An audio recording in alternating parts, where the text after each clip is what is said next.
예, 월요일 묵상의 시간입니다. 하나님이 보내신 증인, 주인으로 살 것인가, 세상의 하인으로 살 것인가? 하나님이 보내주신 증인, 주인으로 살 것인가, 세상의 하인으로 살 것인가? 자, 이런 제목으로 또 이번 주간 또 하나님 말씀 묵상해 가겠습니다. 자, 지난주까지 우리는 이사야서를 다루었었는데요.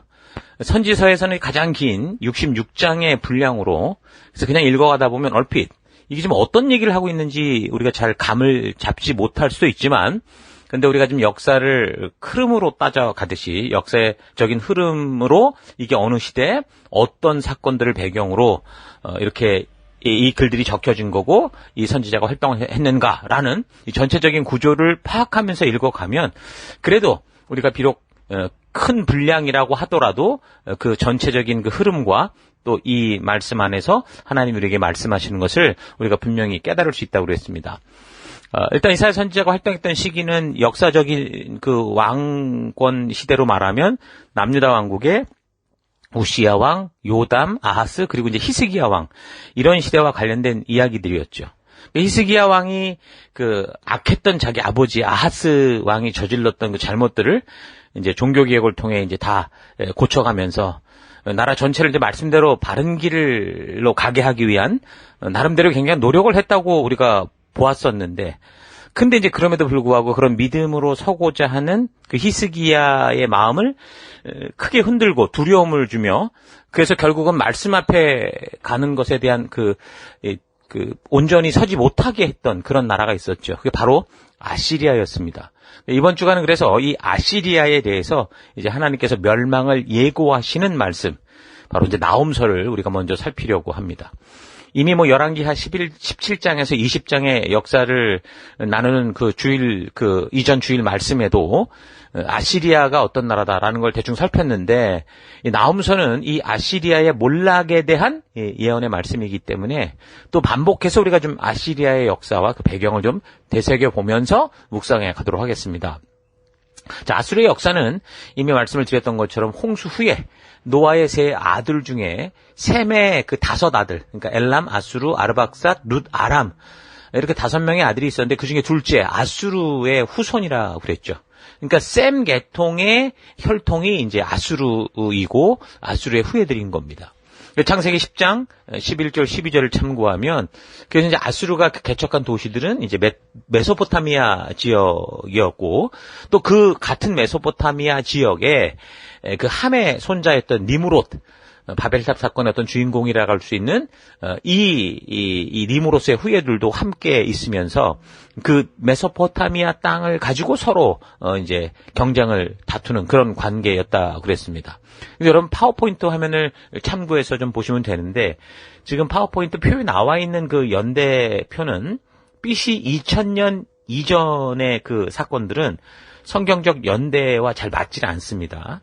이게 교회적인 자료가 아니기 때문에. 그래서 큰 그림으로 전체적인 그 흐름을 좀 우리가 살펴보면, 메소포타미아 지역에서 수메르 문화가 시작이 되는데, 이 바벨론과 아수르가 같은 그 메소포타미아 지역에서 서로 이제 패권을 다투며 살아오기 때문에, 지금 표를 보시면 그렇게 이제 한 줄기로 이 빨간색 계통의 줄기로 내려가면서 양쪽으로 갈라져 있는 걸 여러분 볼 수 있습니다. 역사적인 기록으로 이제 아시리아가 최초로 등장한 것은 BC 1830년경, 그 바벨로니아의 지배를 받았다라는 그런 기록입니다. 그러니까 아시리아는 BC 18세기 중엽, 지금의 이제 이란이 있는 지역에서 다른 민족처럼 작은 부족 국가로 시작을 했고요. 400년이라는 긴 기간에 걸쳐서 이제 조금씩 이제 세력을 키워나간 거죠.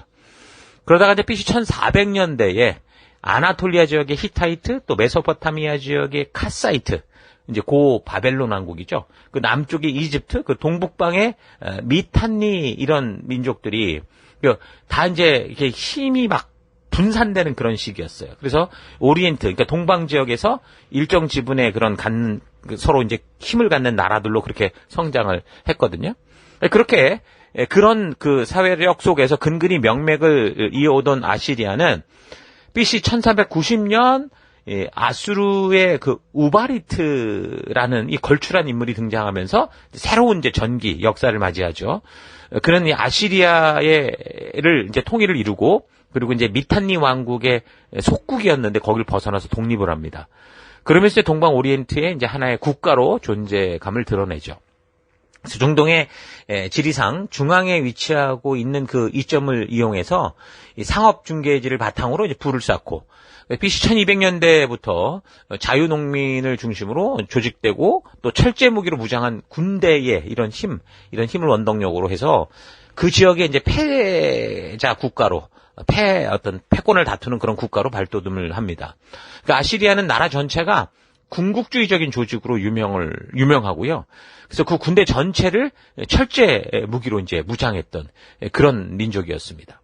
그러니까 아시리아 역사는 한번 팽창한 뒤에는 오랜 기간의 내란과 혼란의 시기를 겪고 그리고 이제 그걸 극복하면서 또다시 이제 비약기를 가지게 되는데 이제 그때 이제 판도가 더 확대가 돼가지고 최초의 이제 제국의 형태를 가지는 인류 최초 제국의 형태를 가지는 시기 아주 다이나믹한 그런 역사의 그 수순을 밟게 됩니다. 그러니까 아시리아는 BC 1300년 한때 그 카사이트 왕조의 수도였던 바벨론을 이제 점령을 했다가 내분으로 다시 빼앗기기도 하고 그래서 몇 차례 위기와 굴곡을 거치지만 잠재력은 이제 축적돼 간 거예요. 그래서 BC 1275년 한때 자신들을 지배하던 그 미탄니를 이제 멸하게 되죠. 미탄니 왕국을 멸하고 그리고 BC 1100년에는 티글랏빌레셀 그 1세 때 최초로 이제 지중해까지 진출하면서 이집트와도 이제 접경을 하게 됩니다. 자, 근데 그의 사후에 극도로 이제 이 또 아수르가 쇠약해져서 티그리스강 상류의 작은 땅으로 이제 쪼그라들고 이런 상태로 또 한 200년의 시간을 흘러가게 됩니다. 시간이. 그래서 아마도 이 시기에 아마 요나 선지자가 니느웨에 가서 복음을 전하는 그런 사건이 있지 않았는가. 우리는 그렇게 보거든요. 근데 역사로 보면 디글랏빌레셀 3세가 요나 선지자의 경고를 받았던 그 아디드 니나리 왕을 잇는 다음 왕인데 이미 거의 1000년에 이르는 오랜 그 이 역사 기간을 거친 이 아시리아는 이런 회복의 기회를 통해서 오히려 이제 군국주의적 지지를 강화하고 더욱 공격적인 나라가 되는 거죠. 그러니까 하나님의 은혜로 그렇게 그 회복이 됐는데 그 힘을 가지고 오히려 더 이 어떤 인간 중심의 그런 나라가 돼버렸다는 겁니다. 그래서 저들의 통치 방법도 완전히 그러니까 힘으로 하는 통치 방법이었는데 아시리아가 역사 속에서 특별히 주목받고 유명한 건 뭐냐면 그 점령지에 대해서 굉장히 가혹하게 그지없는 그런 통치를 했던 겁니다. 일단 아시리아의 지배를 인정했던 나라가 뭐 배반이라도 할 것 같으면 그 보복이 너무 무자비하고 너무 이제 심했던 거죠. 그래서 이런 이들의 잔악성을 기록한 문서를 보면 참고해 보면 그런 내용이 그래요. 나는 그들을 죽이고 피로써 산을 붉게 물들이고 모든 골짜기와 절벽을 시체로 메웠다. 병사들의 목을 잘라 그것을 쌓아 올려 그들의 마을을 향해 산을 만들었다. 나는 도시의 문에 큰 기둥을 세우고 반란의 주모자들의 가죽을 모조리 벗겨 그 가죽으로 기둥을 삼았다. 또 어떤 자는 기둥 속에 처박아 넣었으며 또 어떤 자는 말뚝에 꽂아 기둥 위에 세우거나 기둥 주위에 말뚝에 결박하였다. 또 수많은 자의 가죽을 벗겨 벽에 발랐다. 반역한 관리들과 궁정의 신하들의 수족을 잘랐다. 이런 식의 기록이거든요. 이게 아주 방대한 기록 중에 극히 일부분인 내용인 겁니다. 아슈르 나시르팔이라고 하는 이 왕의 연대기에 이제 그가 이렇게 했다는 기록이 되어 있어요. 신의 명을 받들어 나는 만나이 땅으로 밀고 들어가 승리했다. 나는 이루 헤아릴 수 없는 마을과 도시들을 점령하고 약탈하고 파괴하고 불살랐다. 나는 사방 15일 행군거리 안의 지역에 재난을 퍼부었다. 이런 식입니다. 근데 반란 소식을 들으면 이 사람들은 한 여름에도 막 그냥 300-400km를 그냥 사정없이 달려가서 아주 잔인한 방법으로 토벌을 했던 거죠. 그래서 이제 아시리아인에 대해서 주변의 사람들이 일이다. 이렇게 이제 별칭으로 불러 정도였다고 하죠. 이런 증거에 대한 기록이 바로 나훔서에도 나와요. 나훔서 3장 1절에 3절을 보면 화이슬 진저 피 성이여 그 속에는 괴hul과 강포가 가득하며 늑탈이 떠나지 아니하는도다.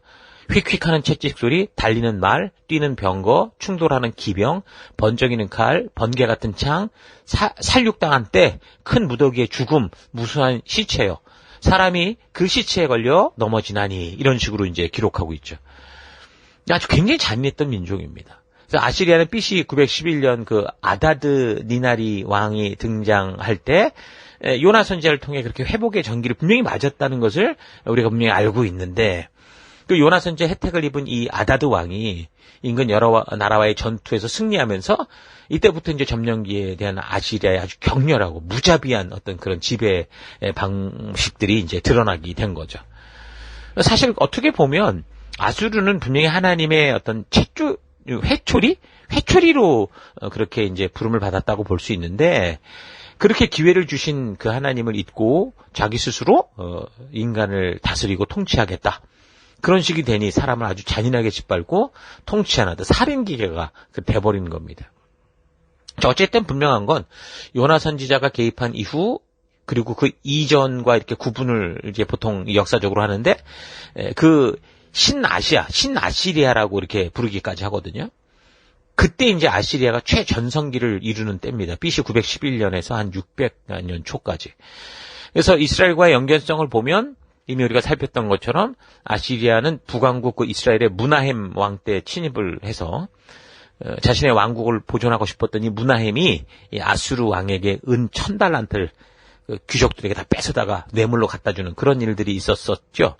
그리고 이제 베가 왕 때에는 이 아수르의 티글랏빌레셋 3세가 쳐들어왔을 때, 그때 이제 이스라엘 여러 도시를 빼앗고 많은 사람을 이제 포로로 잡아가는 일들이 있었고요.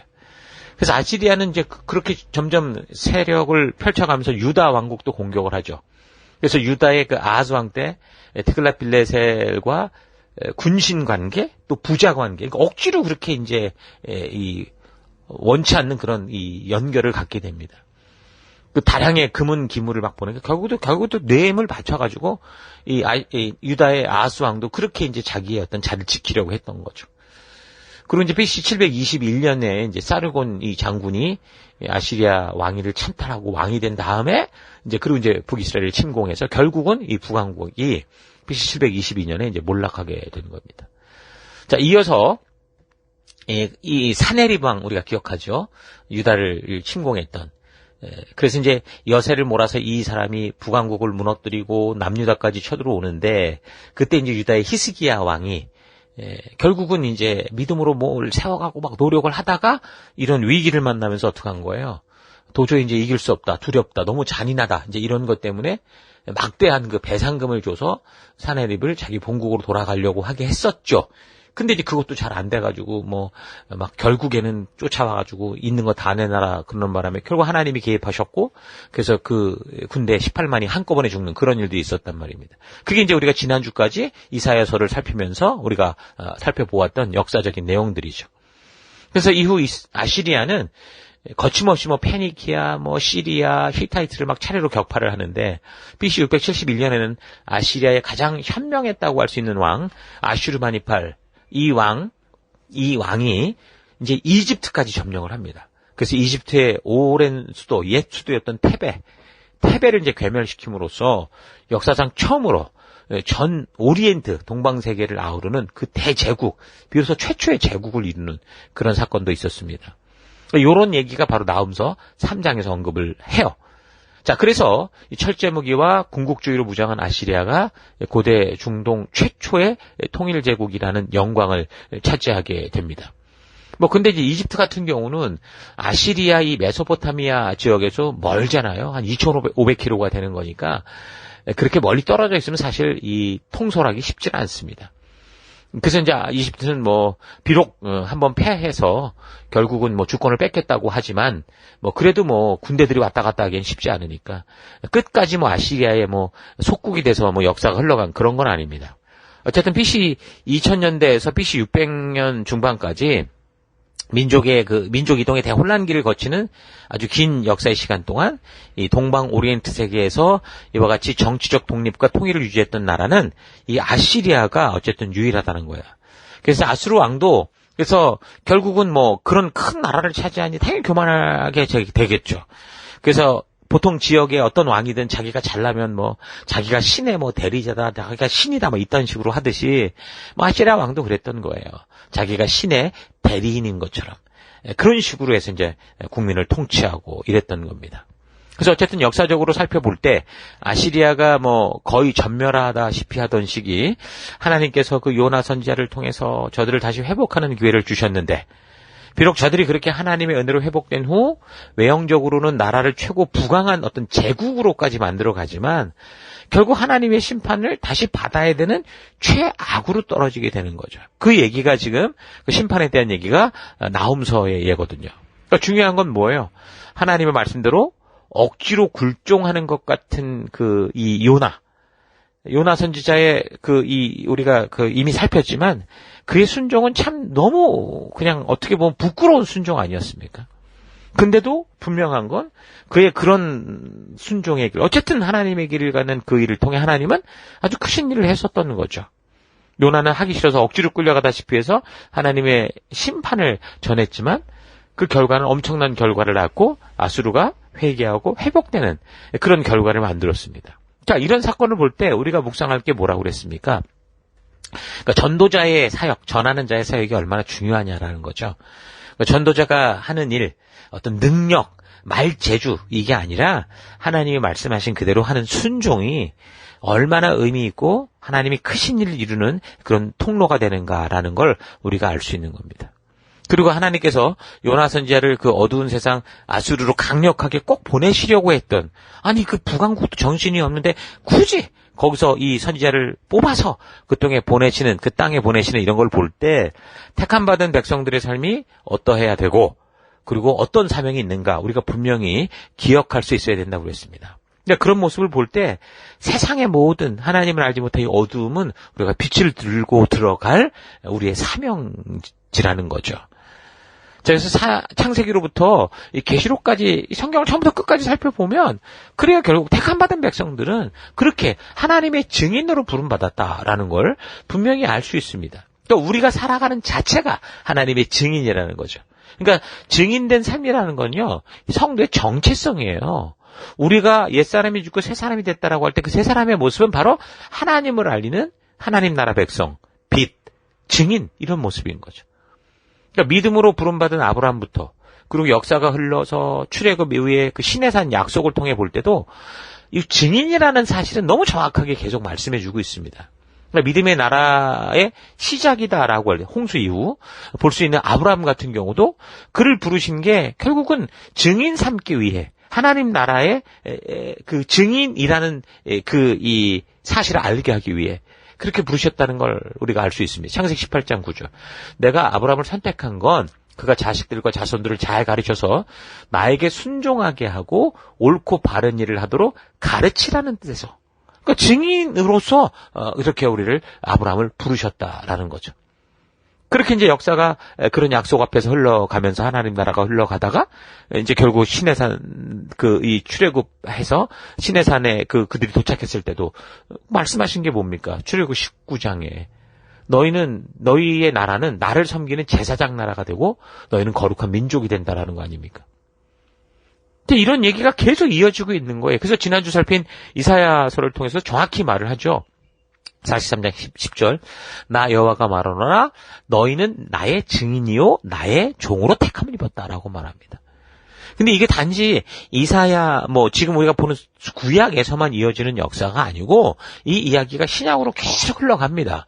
신약에서도 하나님의 아들이신 예수님께서도 뭐라고 그러셨냐? 우리를 하나님의 증인, 복음의 증인으로 보냈다. 그렇게 분명히 말합니다. 사도행전 1장 8절. 오직 성령이 너희에게 임하시면 너희가 권능을 받고 예루살렘과 온 유대와 사마리아 땅끝까지 이르러 내 증인이 되리라. 이렇게 말하죠. 그러니까 하나님의 자녀됨을 알게 된 사람으로 가장 영광스럽고 축복된 일, 우리의 새 사람 된 모습은 그 정체성은 바로 하나님의 증인이다라는 겁니다. 그러니까 믿음의 백성으로 가장 가치 있는 일이 그래서 그 살아계신 하나님을 나의 삶을 통해 드러내는 거죠. 빛을 드러내는 거죠.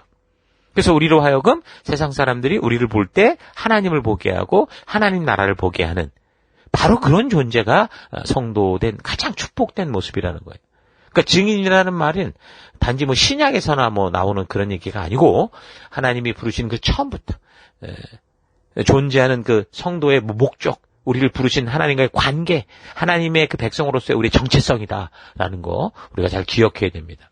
그래서 우리는 전도하는 것을 대충 사람들을 교회당으로 데려오는 거라고 생각하는데 엄밀히 말하면 그건 전도가 아니고 인도죠. 그러니까 전도자란 뭡니까? 성경을 가르치는 사람이에요. 하나님의 살아계심을 드러내는 사람. 그래서 하나님을 바르게 알고 하나님의 진심을 바르게 전하는 그게 전도라는 겁니다.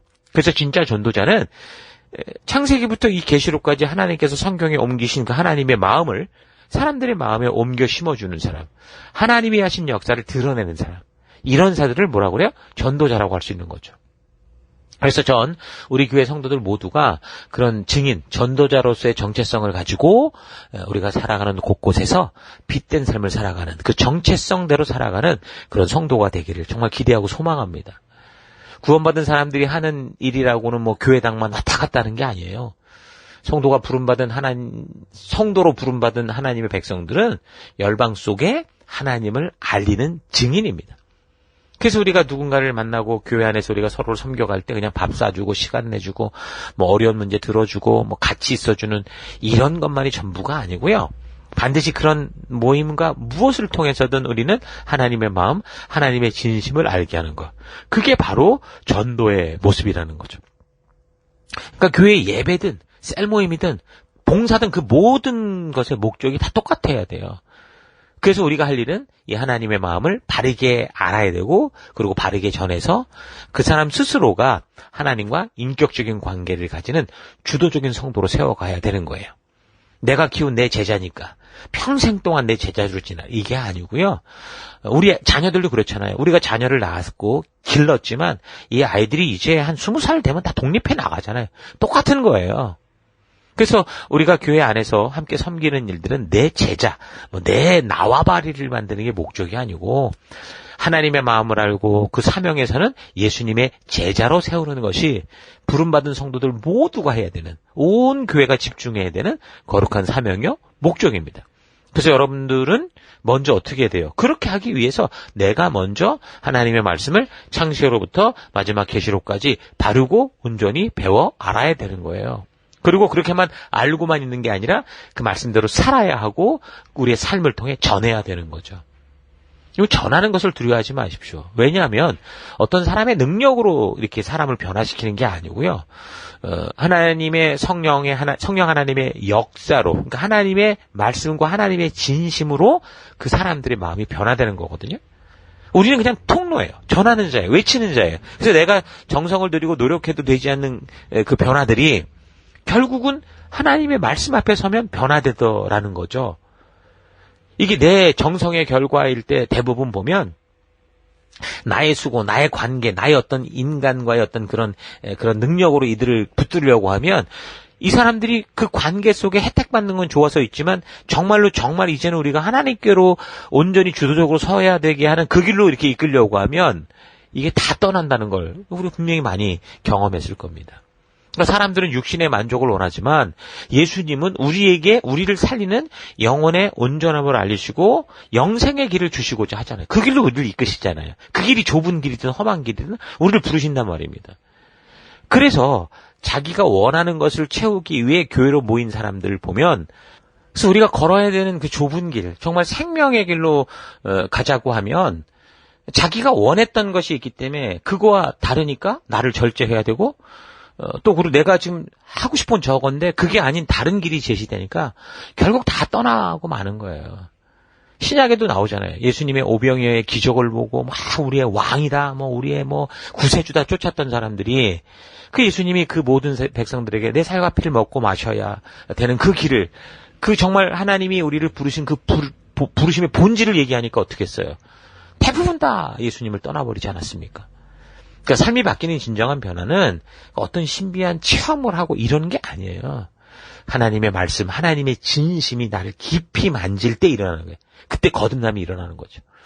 그래서 우리 모든 하나님의 성도들이 늘 주일에 교회 와서 목사가 전하는 말을 듣기만 하는 게 아니고 먼저 하나님의 마음을 바르게 만나기를 바라고요. 그래서 들은 말씀대로 여러분들이 순종하며 살아내므로 또한 더불어 내가 그렇게 살아가는 것을 통해 빛이 밝히 드러나서 다른 사람들에게도 하나님의 살아계심을 전할 수 있는 하나님이 우리를 창조하신 진정한 성도들이 되기를 바랍니다.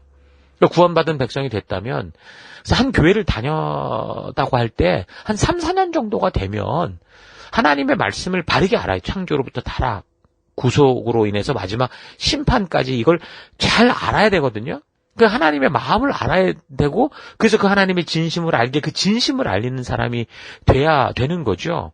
근데 교회 강단에서조차 말씀과 역사를 바르게 전하지 않으니까 교회를 3, 4년이 아니라 30년, 40년, 50년, 60년을 다녀도 성경을 모르는 게 없는데 아는 것도 없는, 하나님의 마음을 아는 게 아니라 그냥 하나님은 항상 우상의 어떤 한 부분으로만 있는 그런 삶을 사는 걸 볼 수 있는 겁니다.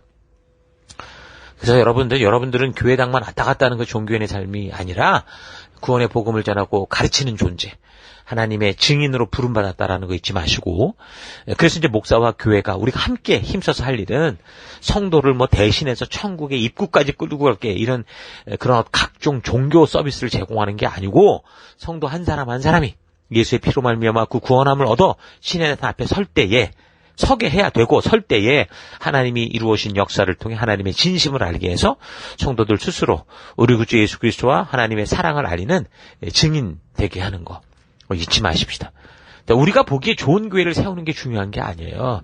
하나님이 보시고 하나님이 꿈꾸셨던 교회, 하나님의 나라를 세워가는 게 우리의 목적이라는 거 잊지 마십시오. 그래서 저는 여러분들이 멜번 시티교회 성도라는 이 정체성보다 하나님의 말씀의 가치를 따라 주도적으로 살아가는 하나님 나라의 성도, 하나님 나라 백성, 거룩한 종이라는 그런 정체성으로 잘 무장되기를 바랍니다. 그러면 여러분들이 어느 곳에서 어떤 삶 속에 어떤 환경을 만나도 바로 그곳에서 바로 빛된 주의 백성답게 살아갈 수 있을 거예요. 자, 오늘 하루 나는 하나님께서 전적인 은혜와 사랑으로 나를 구원하여 초대한 이 삶의 이유가 바로 하나님의 살아계심을 알리고 하나님 나라 안에서 하나님 백성답게 살아가는 이 증인된 삶이라는 사실을 바르게 알고, 그래서 내가 살아가는 삶의 곳곳에서 그렇게 진정한 빛과 소금으로 살아가고 있었는지, 아니면 하나님께서 나를 부르신 그 부름의 이유를 온전히 인식하지 못하고 그냥 내가 기대하고 바라는 것을 채워주고 또 담당해주고 하는 어떤 힘, 어떤 그런 수호신 정도로만 인식을 하고, 그래서 내가 살아가는 삶이 증인된 삶이 아니라 신을 내 뜻대로 움직이고자 하는 종교인의 삶을 살아오고 있지는 않았는가, 좀 차분히 되돌아볼 수 있길 바랍니다. 사람들이 구원함을 얻는 것은 어떤 이유가 있어서가 아니거든요. 믿음으로 말미암아 구원을 얻었다고 하는데 믿음도 아니에요, 사실. 성경을 잘 살펴보면 우리의 구원은 하나님의 전적인 은혜예요. 그냥 하나님이 그냥 우리를 택하셨고 아무런 이유 없이 우리를 붙잡아 주시는 거예요. 그게 구원이라는 거죠. 그러니까 하나님의 전적인 구원이 먼저고, 우리의 믿음의 반응은 그 다음에 그 은혜로 말미암아 깨닫게 된, 내가 알게 된 그런 인식의 어떤 그런 순서일 뿐이죠.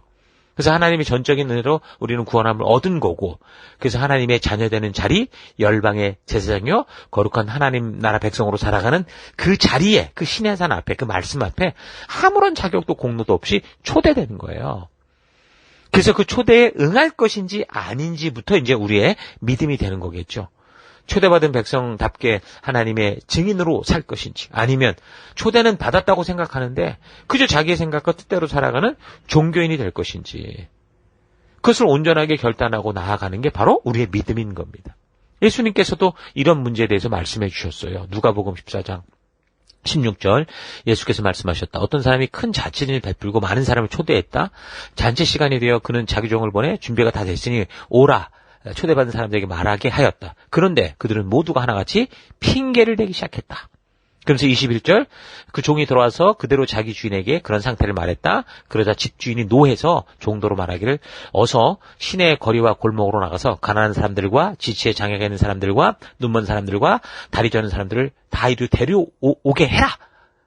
자, 이런 거예요. 바로 천국의 개념, 하나님의 자녀가 되는 이 개념이 바로 이런 거라는 거죠. 우린 누구나 초대됐습니다. 그런데 그 초대에 바르게 응답하고 믿음으로 그 말씀의 가치를 따라 살아가는가 아닌가는 바로 각 사람의 순종하는 믿음에 달려있다라는 거죠. 여러분, 이 사실 잊지 마시고 여러분들이 살아가는 삶에도 곳곳에서 바르게 하나님의 초대에 응답하고, 그래서 그분이 주신 하나님 나라의 법도와 규례와 명령의 가치를 따라 살아가는 하나님의 증인, 하나님 나라의 증인된 여러분 되기를 바랍니다.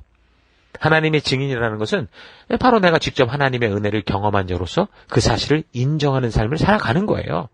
증인된 삶이 존재의 이유라고 해서 은혜를 입었으니까 그것을 꼭 갚아야만 하는 어떤 무거운 짐이다라는 의미로 말하는 게 아니고, 하나님이 주신 이 세상의 주인답게 즐거이 하나님 나라의 가치와 말씀을 따라 이 땅의 하나님 나라를 이루며 살아가는 거다라는 거 여러분 잊지 마시기 바랍니다.